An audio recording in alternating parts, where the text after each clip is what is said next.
right, hey everybody, it is Robert. Welcome to the Sphinx Gamer Podcast. This is our second episode here. I hope you all had a great week. We are starting off strong in 2015. I am joined today, finally, I found myself a co-host.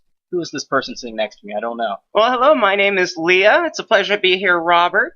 I've dabbled in video games. I have the same old story, same old song and dance. Started with the NES, born in '84, blah, blah, blah, raised on Tetris, and so on and so on. But it's really great to be here because I need somebody to discuss the ethics of video games, the popular hot buttons of video games, and hopefully that's something that we'll be able to discuss together. What do you think, Robert? I think we'll have so much fun. Ethics of games. What is that game? Hatred. Talk about ethics. Oh my gosh! That's the isn't that the multiplayer game where one person is Hatred. They're in a insane asylum and he's being chased around by prisoners. Yeah, I saw only a portion of the trailer that was online. It was going to be a PC Steam game, and it just takes Manhunt, that game that Rockstar made, just killing random people, just unnecessary gore, really. But it takes up to a whole nother level of interesting. It got a whole lot of attention towards the end of last year, and I don't know. What do you think because this is something that's been going on for a long time about video game violence and stuff like that. This game is just, I think I read online it was some guy had a comment that it was unnecessary violence, unnecessary slaughter.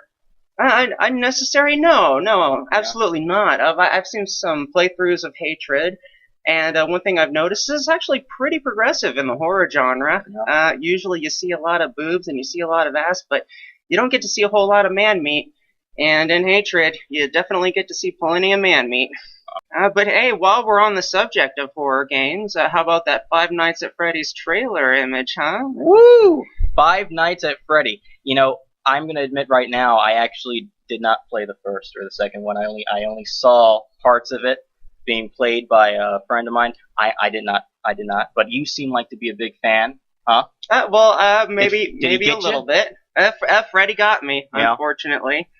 It's like a short story, but you read it over and over again, and it's like you figure out something new every single time, like a little Easter egg almost. A little more backstory, if you will. And there's a whole lot of debate going on to the teaser image. With maybe is it the killer? Is it one last animatronic? Is this 30 years before or after what's going on in Five Nights at Freddy, as the Scott Cawthon site has implied? So there's a whole lot of speculation going on. And right now, I think people would rather have answers more than gameplay. Indeed. I mean, I would be looking forward to it. I hope I actually have a chance to play this one. But it seems to be taking off. They're making sequel after sequel. It's expanding. Maybe it might get to the point of Slender Man. Oh, gosh. Xbox One. Oh, don't even get me started on Slender Man. How about the news story where the child murders someone else or attempts to murder someone else in the name of Slender Man? On the subject of ethics, maybe you're right. Maybe horror genres are getting a little bit too far. As with Five Nights at Freddy's, there's actually a subculture of children who think that Freddy Fazbear's Pizza is an authentic place and that there's real animatronics, which I can see, especially with places like Chuck E. Cheese existing. These things are toys, correct? Are you talking about Five Nights at Freddy's, or are you talking about the Chuck E. Cheese? The animatronics. Oh, the animatronics. Well, they're toys, all right. Yep. They're definitely not human, or are they? Scott Cawthon has implied that they are haunted. How they are haunted is up for debate, as there's many different theories that need a lot of debunking, and a lot of them have been debunked. Especially regarding the story regarding the murders of the different children. Were they stuffed in it? Were they haunting it? Was the marionette a key factor in it? We don't know yet, and we probably won't know until Five Nights at Freddy's 3 comes out. Whoa. You seem like to be the one that's going to be playing it, huh? Well, hopefully I can desensitize myself to it a little bit before we go on any further when it comes out. It took me a while just to get through 1, which I found a lot more nerve-wracking than 2. Yeah. And I think I'm on the fence when we talk about ethics in games. I think at a point, video games is a freedom of speech, a freedom of creation. I think it's a very great art form. But like anything, it does have its extremes, and I think some people are going to be on one side for it, and others are going to be on the other. And it's just me that it's as long as it's, I look for originality, something that's very interesting. And Five Nights at Freddy's, a lot of stuff from these indie developers, new, original, exciting. It's cool. Absolutely, it's almost like a new ice cream flavor to the video game world. I mean, you got your rum raisin, and then you got your double chocolate fudge explosion twice death. And we've just had chocolate and vanilla, I guess, for the past few years now. First-person shooters, AAA stuff, over and over and over again. I think this generation is, the next few years of gaming, I should say, it's going to shape up to be very interesting. Different flavors in the shop. That's right. Gamers are very excited about the new Five Nights at Freddy because it's so original. We have these new consoles out, and they're just recycling things. We have Call of Duty coming out again. We have Asheron's Call coming out again. People want more Grand Theft Auto, and have they even already had their fill of Grand Theft Auto? I think not, but this one is straight from the cutting board. It's a brand new discovery, and I can't wait to see where it evolves from here. If Asheron's Call came to Xbox One, I think maybe I would come back and play it. But I know that Assassin's Creed, that one's that's an annualized release that comes out every year over and over again. I think, with Unity that just came out, they had a little bit of a stumble there, but it's going to be interesting to see what happens with that one. It's funny because you said Asheron's Call, and we were talking about Assassin's Creed later, and I mistook AC for Asheron's Call, like to tell you a little how dated I am. That's fine. That is perfectly fine. When we're talking about Assassin's Creed, are you familiar with a little bit of the franchise or a little bit of the game? Oh, absolutely. Yeah. They just announced today. I was reading over my friends over at IGN. They said that the Assassin's Creed movie is back up. Video game movies. If there's one video game movie that I'm interested in seeing, I think this one is going to be it. Maybe even the Tom Clancy movie. I don't know, but they can pull it off.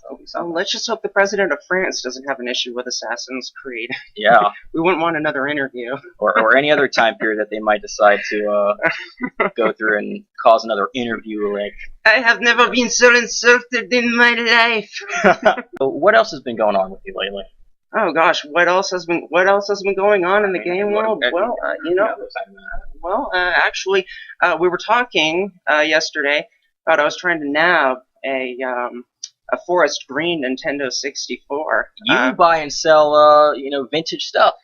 Yes, actually. For a while there, I was just kind of holding on to my collection, and slowly but surely, I realized that things that I was holding were going up in value, and from there, I just started selling the things that kind of peaked in value, and flipped it around into products that is only going up in value.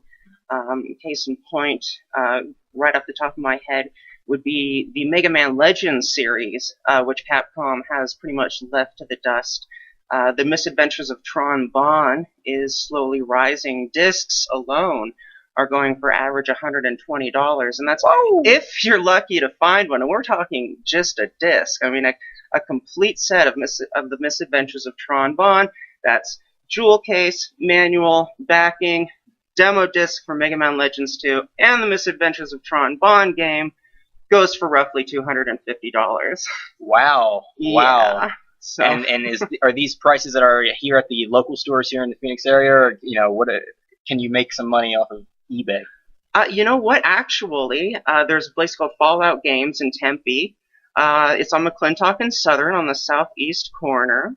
No, I'm not representing Fallout Games, although I do like them very We don't have much. a sponsor yet. No, we don't have a sponsor no yet. sponsors yet. Nudge, nudge. But no, actually, Fallout Games is kind of like shopping on Amazon, just minus the shipping. You can pay very reasonable prices. And I've even had some situations where I've haggled a little bit, taking a dollar or two off based on quality and that sort of thing. Wow. But I have found some rare games there. I did find a copy of Silent Hill, the pre-censored edition, which would be the non-Game of the Year edition. Yeah. I've actually barely played it. Yeah. The only reason I got it is because of the demon children that are in the elementary school. Apparently, you take some children, you skin them alive, you hand them some knives, make them moan around a school and have them attack your ankles. Mm-hmm. Someone's going to have a problem. Welcome to the police state, America. Am I right? Yeah. Yeah, no, I was just back home a few weeks ago, and can you believe that my mom asked me if I wanted to keep my older consoles? And then I have a little bit of a little museum back there. She pulled out the PlayStation 1, and I was like, no, you can't sell it. One day it's going to be worth something. Put it back in there. Did you slap her? No, I just put it back into the case. You should have slapped her. I was thinking about it. Sometimes it's tough for things to stick. Ones we deal for our loved ones. It's crazy. I have Crash Bandicoot, Spyro, the older Tomb Raider games. It was, I think I probably have a whole lot more other. I think I can't remember. I just have so many games from my childhood, but they are where they need to belong, collecting dust until one day, maybe. Oh, yeah. Yeah, for a while, the non-Game of the Year edition of Final Fantasy VII was worth buku bucks. Oh, yeah. Not for any reason except it didn't have the green stripe down the side of the disc. Mm-hmm. Do you think that when they remake these older games, such as Final Fantasy VII, which has now been re-released on PS4, do you think that drives down the prices of it? Whoa. You see this? You see this right here? Yeah. It's a phone. You need to hold it. All right. I'm holding the phone. Okay. You're telling me that Final Fantasy VII was just released for the PlayStation 4? Oh my gosh. This is what happens when I'm on the planet Pluto in a cave with my fingers in my ears. Tell me more about this. Well, it was at the PlayStation Experience. They brought back Final Fantasy VII in its original aspect ratio. It's not a remastered or a remake like some of the other few games that made a comeback over the few years. But now you can play it and buy it, and you have it on the PS4 and the PS Vita, and it's just it's the Final Fantasy game that everyone's been waiting for. That's remarkable, because I know that after I was done playing Final Fantasy VII, I started waiting for Final Fantasy VII again. And have we gotten closer, do you think, to a Final Fantasy VII again? Well, until I take a good look at Sid High Wind, if they put some six-pack abs on there, I might be sold, but we'll see how it turns out. Oh, yeah. Speaking of Final Fantasy, I think that what has brought me back into playing MMOs again. I played WoW for quite a while, and then my MMO, my crutch was City of Heroes. But Final Fantasy XIV, I really enjoyed that game. I will admit, I'm looking forward to the expansion for that game a whole lot. I don't know if you got a chance to play it. It's on PC. It's on PS4. When I first got the PlayStation 4, I got that game, and I just had a total blast. I actually watched a homegirl in California play Final Fantasy 13, right? The 14 MMO or the 13 game? It's the one with the female, the main character. Lightning, yep. Lightning, okay, yes.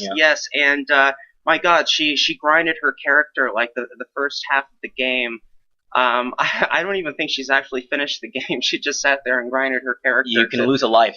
Incredible levels. These RPGs. Yeah. I practice the art of insomnia when I play these RPG games because I know that I need to put the pause button on my life in order to get through it. Oh boy, that actually kind of reminds me of something that I'm a little ashamed of. So I'll share it on the internet. You don't need to be ashamed here. I'm actually a chef. I have been for a little over 10 years. And so I'm playing Ultima Online. I actually have some time to myself. I have about 2 days to myself. And I'm on the hybrid server, which is a free-to-play server. I'm sure anyone familiar with Ultima Online knows hybrid. And I say to myself, you know what? I'm going to grandmaster cooking. Oh. Why? So that when everyone looks at my paper doll, they'll see Grandmaster Chef. How cool would that be? Cool. So I sat there, intrinsic, in front of a water trough, in front of an oven. This is also with a macro program. And to understand how tedious it is, let's say you don't have a macro program. Okay? Mm-hmm. So first you have to double-click your bag of flour. Okay? Yep. This opens the bag of flour. Then you have to double-click the bag of flour onto a water source. Okay, this will create a bowl of flour. Don't ask me where the bowl of flour came from, okay? It's just there, okay? It's just a bowl, all right? I don't know where bowls come from. Nobody knows. It's a mystery. But so you get your bowl of flour, and then you double-click on your bowl of flour, and you click it onto a heat source, such as an oven, and you get one loaf of bread. So now you have to wash, rinse, and repeat this 10 more times until your next bag of flour. Then you have to dispose of your bowls, which you can drop into a trash can or drop onto the floor. I don't know where the bowls come from, okay? So, neither do I, apparently. They just appear in midair or something like that, in your hands. I sat there for 2 days straight watching as my level slowly ascended to 100. And when I was done, I double-clicked on my paper doll with sad victory. I went to Britain Bank to show off my new title and realized you have to have karma of illustrious or greater for other people to see your title. So essentially I sat there baking bread in a virtual game for 2 days to get Grandmaster Chef that nobody could see anyway. And a Grandmaster Chef isn't going to be strong enough to kill Ogre Lords all day. I applaud you. That dedication. Well, thank you. Not ashamed at all. I'm not ashamed for you. I don't think you should be either. Because I think we've all had those times when we've just sat there and just totally just done nothing in real life, but done a whole lot of greatness in a game.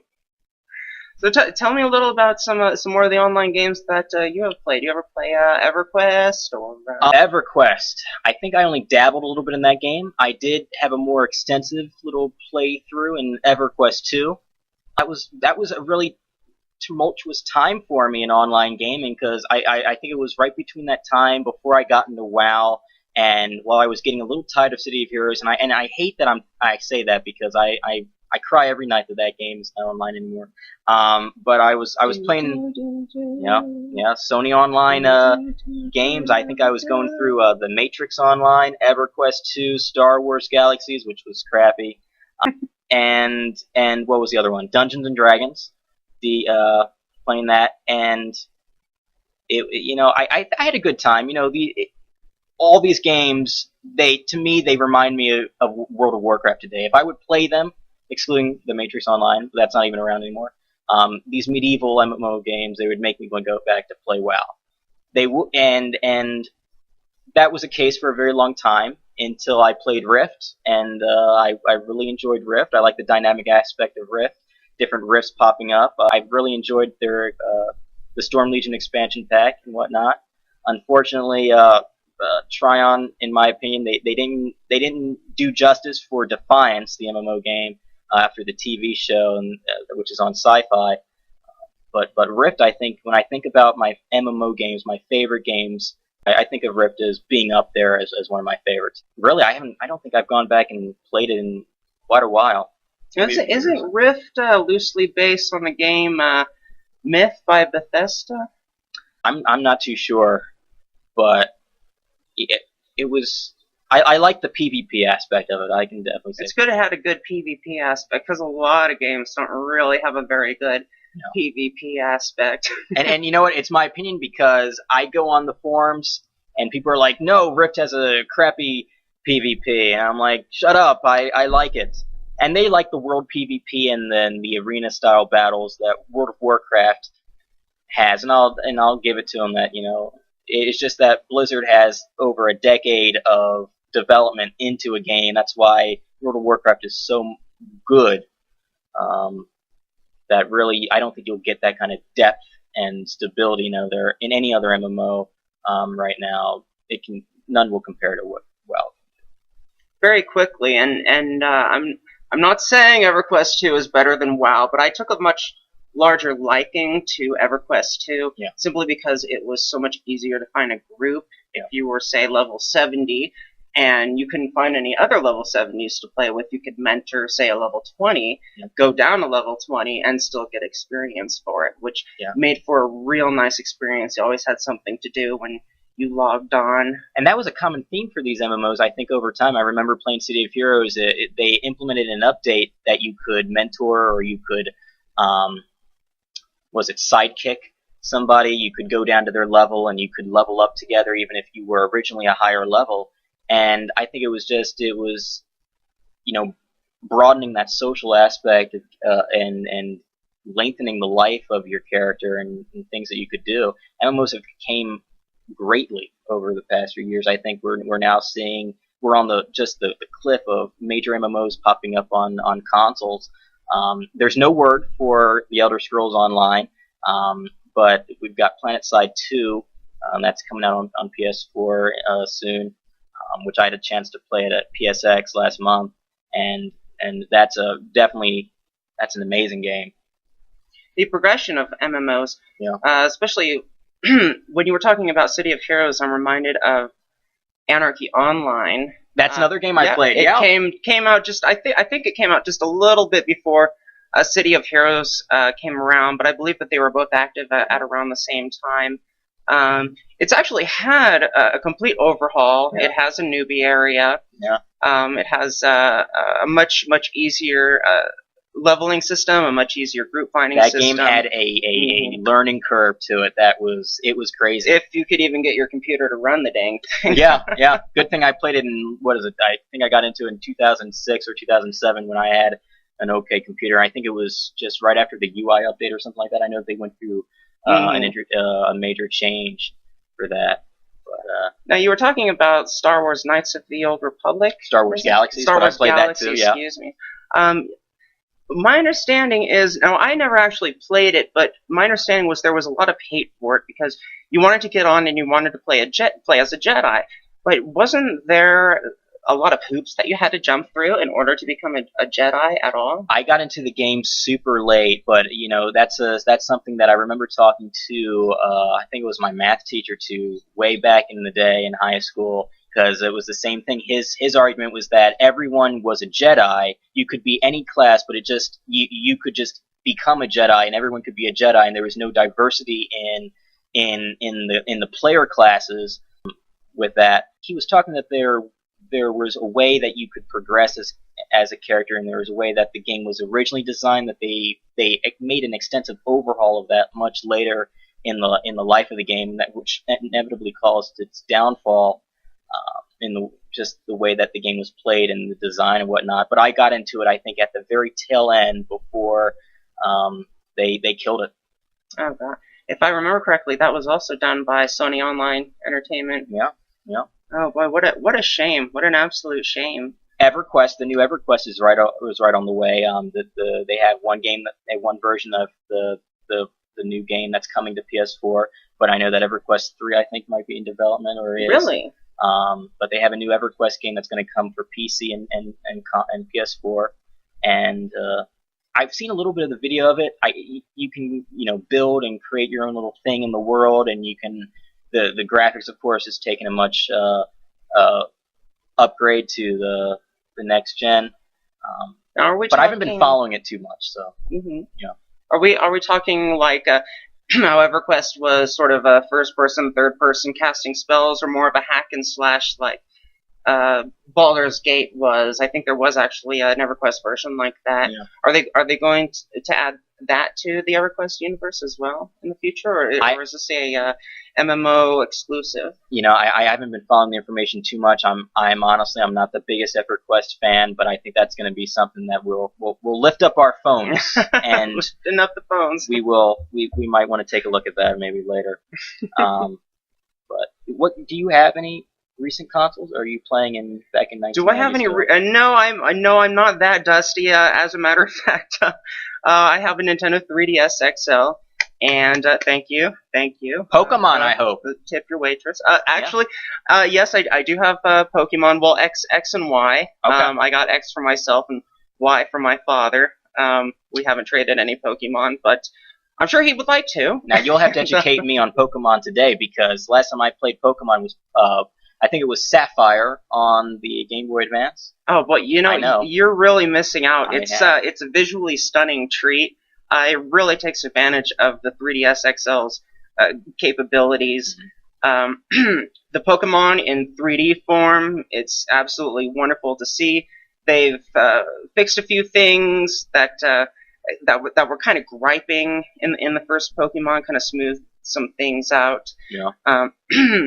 There's not so many legendaries. I remember prior to the 3DS, it seemed like every Pokemon was a legendary Pokemon, and there was like almost no reason to actually have any other Pokemon because they'd only have one evolution or no evolution at all because there was some kind of gimmick. But this time around, they've really balanced it. Especially there's Mega Evolutions now, which adds a completely different level of challenge. So those teams that are nothing but legendaries actually have something to go up against. When before, they didn't really. If you wanted a unique team, like an all-ghost team or something like that, it didn't matter. The legendaries were going to wipe you out anyway. Of course. It's great to hear that, a tried and true, an old franchise is just constantly reiterating to create something new. And that is, that's another game where you can just waste hours. Yeah, there's a lot of mystery in Pokemon too. Yeah. And that's something else that we could branch off on. Currently though, I'm playing the Phoenix Wright game. Okay. It's a download exclusive for the Nintendo 3DS XL, and it's really great actually. It takes a lot of elements from the previous game. You're playing as all of your favorite different lawyers, although I don't think there's a Phoenix Wright game where you play enough of Phoenix Wright to warrant the name of the game, except the first one. Yeah. But I'm having a lot of fun. I'm having a blast with it. I highly recommend that game to anyone who's interested in Phoenix Wright. And so that's what I'm currently playing right now, although I tend to reserve it for times when I have to wait in line and everyone's there tapping their foot and getting frustrated from waiting, and I just whip out my Nintendo 3DS and well, I'm entertained. How you guys doing? Yeah. Well, hopefully my two listeners will take that to heart as a recommendation. Do it, Phoenix Wright. I have not really played too much of those games at all, but I know that it has it has a massive following. It seems, Oh, absolutely. There's actually kind of a sort of a little civil war between the Phoenix Wright players and the Professor Layton player. I mentioned my father earlier. He's actually a huge Professor Layton fan, and he's trying to turn me on to Professor Layton. And I'm a big Phoenix Wright fan, trying to do the opposite to him. Oh. So now there's Professor Layton versus Phoenix Wright, which I actually haven't touched on. But once I do, that's actually going to be really interesting to see how that pans out. Okay. Like how they incorporate the lawyer defending your case, defending your the person. What are they called? Protecting the defendant. The defendant, protecting your defendant, and mixing it in with the different puzzles and aspects of Professor Layton. So that's going to be real interesting to find out. Maybe someone in the comments can give a little insight as to how they merged the two universes without actually giving away any spoilers. They're merging the universe. It seems almost everyone's wanting to merge the universes and then bring just something bigger and better. Oh gosh, immediately comes to mind Sonic the Hedgehog on Super Smash Brothers. Yeah. It's about time that they brought it to light. It was a hoax at one point, I believe, with the original Super Smash Brothers, and then they implement him into the next Super Smash Brothers, which I found kind of funny. It seems like a lot of hoaxes that Electronic Gaming Magazine ever did became real in the future. We have Ermac from Mortal Kombat. Yeah. We have Xiao Feng. What's his name? From Street Fighter. Yep. Yeah, we have Ken and Ryu's. They did the Tekken trainer. and the Street Fighter cross. Yeah. That next game. Akuma was sort of a kick. And Dan. Dan was a joke originally. I think they were making fun of King of Fighters. And, oh my! And they kind of did it vicariously through the Street Fighter system. Yeah. So yeah, it will be interesting to see what games mash up in the future. Oh yeah, definitely. I'm looking forward to it. One of my favorite mashups right now is the Minecraft Skyrim. Combines Skyrim, hours of time wasted, and Minecraft when I have nothing better to do, together in one. It's interesting. Oh my gosh! Oh my God! Yeah. For all the people in an iron lung out there, you really have your time cut out for you. Do you watch games online on like Twitch and stuff like that? Oh, absolutely. Yeah. I mean, I was there when a Twitch played Pokemon. Oh, I was there, man. You were there. I was there. Watching that was an incredible thing. I remember watching that for quite a while. I think I was working and I would just pop it online and just watching whatever game that they were playing, which Pokemon game, whatever, just the character just standing there and going left and right, up, down. It apparently wasn't the only Pokemon game that they did. Yeah, they did it just didn't get a whole lot of attention. It seemed like to me it did. Everyone was covering it. I was there. I think a lot of people were there too. But it's interesting that they haven't really done anything over the past month or so. It's been a while since they went offline. But right now, I think the big thing, which garnered hundreds of thousands of viewers, is Awesome Games Done Quick, which is I think it was started as an annual live stream of just bringing together a bunch of speedrunners to speedrun through a bunch of games, old and new, and a lot of them that bring back great memories for all the viewers, and I'm sure for those that are playing them. But all of it goes towards a good cause. This year, it's going towards preventing cancer. And when I last checked on it, I think it was last night. I think they were over 100 rounds. Oh, and wow. They started on Sunday, and they run for an entire week. I believe they're ending on January 10th. Well, you got to think without them, I believe they donated to Doctors Without Borders 1 year, and actually they're one of the primaries handling the Ebola epidemic in Africa. So we could almost thank Awesome Games Done Quick for that financial support. It's great to see just a bunch of people coming together for something just so great. It's amazing. So are there any games that you would like to see done quick that they haven't touched? Because I know they tend to redo the much more popular ones over and over, and maybe even have a race just to change it up. But is there a speed run of a game that you would like to see, or maybe even participate in? I have that within me. I mean, for me, when I go and play it, I like to explore all over the place. I never once really, challenged myself as a kid, to go through and go through and just to complete a game as fast as I could. It's interesting, though. Yeah. What about you? Well, I've actually done a lot of games done quick. They may not have been awesome games, but I was so enthralled with them, I would just play over and over again, and I knew that I could beat it just through one playthrough. A couple would be the point-and-click adventure games that LucasArts produced, the Holy Trinity, Sam and Max, Day of the Tentacle, and Indiana Jones and the Fate of Atlantis. I was also a huge Dungeon Keeper nerd. I mean, I absolutely played that game religiously until Electronic Arts mutilated it in the second one. That's up for debate. I think we just lost our 2 viewers. But I think so. They're away now. But no, actually, for a while there, I was trying to speedrun Alicia Dragoon, which I'm very successful at speedrunning Alicia Dragoon, but my personal challenge was trying to do it with monsters only. Okay. And they only do so much damage, and unfortunately the bosses get harder and harder as it progresses. So I have a feeling that if I were to do a marathon of trying to play a game quickly, it would be that one, because it would be a very long time before I actually beat it. Well, you know what? You can always get on and practice. There's dozens, if not maybe even hundreds of speedrunners. Every day I watch a few on Twitch. They're playing the same games over and over and over again. Trying to get their best times and whatnot. And they're probably at Awesome Games Done Quick right now. Doing their game. I bet this is what they prepare for, for an entire year. And now they have it, I guess, 2 times a year. They have this one right now, and then they have another one that's in the summer. Well, absolutely. Maybe we'll get you ready for it. Hey, there we go. All right. Awesome. Right on. So yes, if anyone has played Alicia Dragoon using monsters only, tell me, how do you kill that guy in the anti-gravity lift that has 2 machine guns floating at you and shooting at you? I don't know. Okay, maybe someone can leave in the comments how to beat it using monsters only.